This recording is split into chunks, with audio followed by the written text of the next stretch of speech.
Physical Tuesday for you guys today. Today we're going to really learn how to make more fumbles and strip that ball in football, man. Big shout out to Gianno P, man. He asked for this video and I'm delivering it, man. Took me a couple weeks, but I'm delivering it, man. Make sure if you want to see a video topic, you're commenting that below. I will get to it. I'll comment and I'll see if I can help you out. That's all what this channel is about, is helping y'all out become better, the best football players that y'all could be, and realize that GOAT within yourself. So first and foremost, in order to make strips and fumbles happen, man, we got to understand how people hold the ball. Like, I feel like people don't even go in on this. I feel like this is actually going to be the most introspective and most broke down fumbling video on the net. But we got to really understand how people hold that ball. So first and foremost, let's go over the different styles of hold. Now, running backs and a lot of ball carriers are taught to hold the ball in the eagle claw. The eagle claw is when your wrist is over the point of the ball, your fingers is over it, and you trap that ball with your elbow. Now, there's two different eagle claws we're going to go over today. The first one is the restricted movement eagle claw. We're actually going to call this the Tiki Barber hold, because Tiki Barber, one of the backs way back in the day, held the ball just like this. Notice how I'm going to actually try to zoom in a little bit, but I can't really get in there. But pay attention how he has the ball trapped in his arm within the crevice of his elbow, and also how he has the ball held tight. Now, when he ran the ball, you can actually look it up on YouTube after this video. He ran the ball literally restricted like that. Like, he didn't move the ball at all. Didn't really move his arm. He kept the ball restricted like that because early in his career, he felt like he fumbled a lot, and the coaches was like, you need to hold the ball better. So he started holding the ball like this, and he had less fumbles. But we gonna learn how to strip the ball with somebody holding the ball like that too. Second eagle claw we gonna go over is the long arm eagle claw. This is actually with Arian Foster, one of my favorite backs. Shout out to the Texans, dog. They stink this year, but shout out to them. Anyways, as you see, Arian Foster, he doesn't have, because he needs more movement with that arm that he has the ball. He feels like he runs faster. He's not going to have it in his elbow. It's not going to be trapped in his elbow, but he's still going to have it on his wrist and trapped with his fingers. Now, this makes the ball a lot easier to strip, but I ain't gonna lie, I held the ball just like this when I played because I ran a lot faster. And I didn't fumble the ball much, but we gonna learn how to strip the ball with people holding the ball like this. The third hold we're going to talk about is palming. I call this the loaf of bread carry. A lot of quarterbacks do this, and literally when you're scrambling, they're holding the ball like this. You may see some running backs hold the ball like this, but if they are, this is gonna be an easy strip.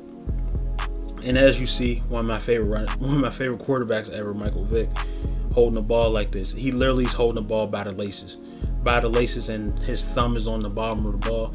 He's holding the ball like that. This is the easiest. This is probably the easiest or second easiest carry to strip the ball with. This is very, very easy because he's only holding the ball with his hand. And the last carry, this is usually, I just call this hugging the ball. Me and my brother actually used to see people hold the ball like this, and we're like, he's holding the ball like the old Cleveland Browns logo. And when you hold the ball like this, this is probably the easiest strip, honestly, if we're being brutally honest, because they're asking to get stripped. Like, you're not trapping the ball at all.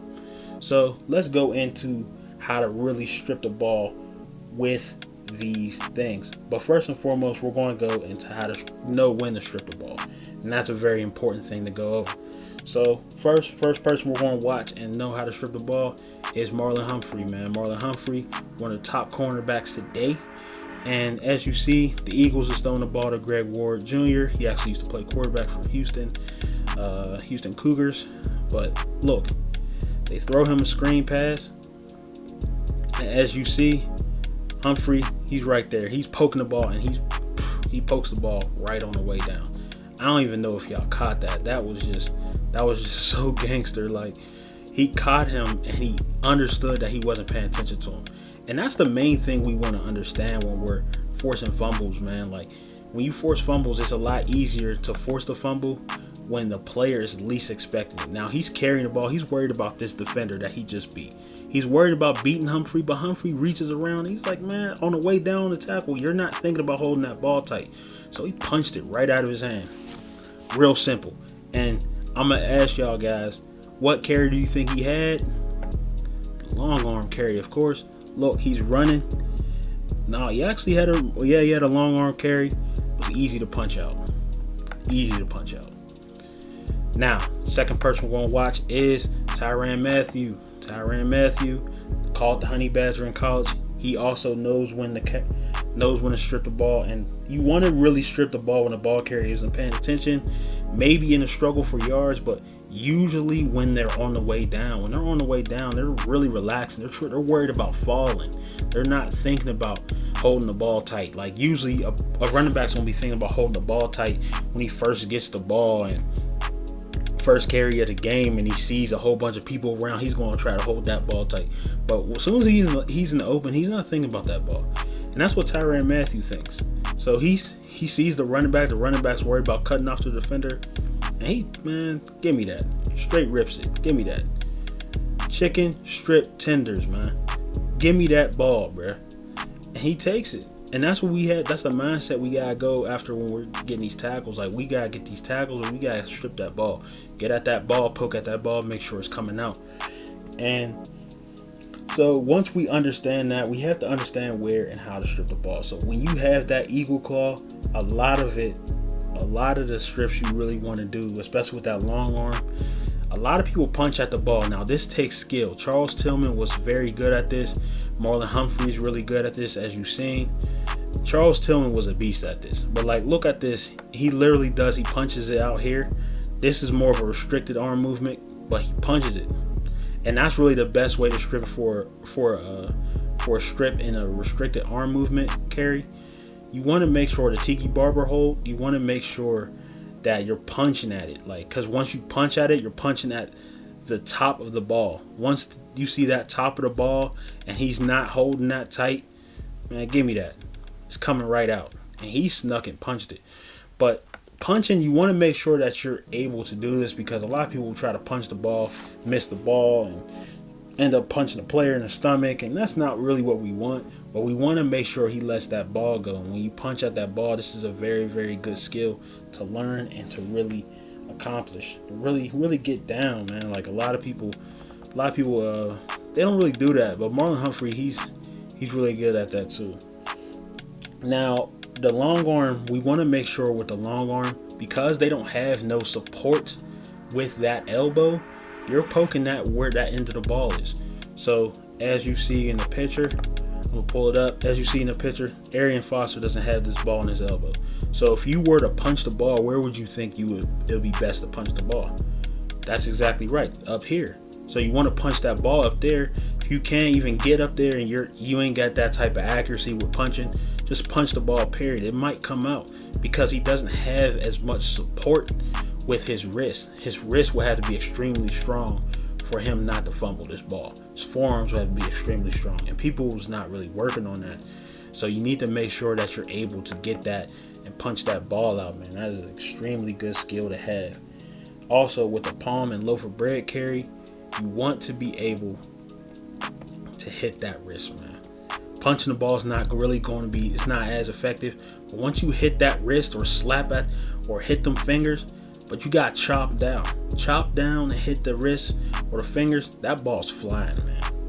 Because if he can't hold the ball, he can't hold the ball. His fingers is the only thing that's protecting it. So if you hit that wrist hard as you can, a lot of people don't have strong wrists. That thing's going to fly right out of his hand. So make sure you're chopping down on that. And if somebody's hugging the ball like this, like, come on, man. Like, that's just, you're asking for it. Punch it from the bottom, punch it from the top. I just rip it from the top. Ripping it from the top, it's going to come out. Punching it from the bottom, it's going to come out. Punching it from the bottom with the long arm eagle claw, also another way to get that ball out. Remember, Marlon Humphrey did that. Marlon Humphrey did a really good job at that. I'm gonna put that clip right up here again. Make sure y'all see it. So as you see, Greg Ward, he goes into the flat, he catches it, but because he has that long arm carry, he doesn't have too much support. The ball's just kind of out there. Dude punches it like, man, give me that. Stop playing on me. And he fumbles it. And the last thing we're going to see is Charles Tillman. Let's watch another Charles Tillman clip. He punches it. He does a really good job at punching the ball out. And this is the clip I'm gonna show y'all. It's actually at 52 seconds. I gotta pull it up real quick. But see, this guy catches the ball. Vincent Jackson, rest in peace, catches the pass, and Charles Tillman's right behind him, man. As soon as he brings that ball down, he's not paying attention. He don't even have it ready yet. Man, he's punching from the bottom. Man, get that out of here, man. Stop playing me. Right under. So remember, we want to go over the 4 carries: the long arm, eagle claw, the restricted movement, the tiki barber carry, the palm or loaf of ball carry, and hugging the ball. Remember, now with the long arm restricted carry, or the long arm or eagle claw restricted carry, the tiki barber carry, you want to punch at that ball. You want to punch the ball from under to make sure it comes out. You want to punch the ball where there's least amount of pressure. So if he has the restricted carry and it's a lot of pressure up top, you want to punch from under and get in that elbow region. If he doesn't have as much tightness near his elbow, you want to punch up top. Let that thing go. And also with the long arm carry, you want to make sure you're punching at it from under. This isn't good to punch at it because if he's swinging that ball, you're not that accurate with your punch. So you want to punch at it from under while you're tackling them under him. And the palm of loaf of bread carry, we're hitting that wrist. We're making sure he let that ball fly out. And hugging the ball, we're really just taking that ball, man. We're punching him from under, but we slapping it, man. We just attacking that ball. Because once you attack that ball, he doesn't have anything that's trapping that ball under him. Remember, man, be great out there. Peace. Check this video out on the screen if you want to be mean on that green, or real on that field, or extort on that court. The No Baller Left Behind Act supports this video. You feel me?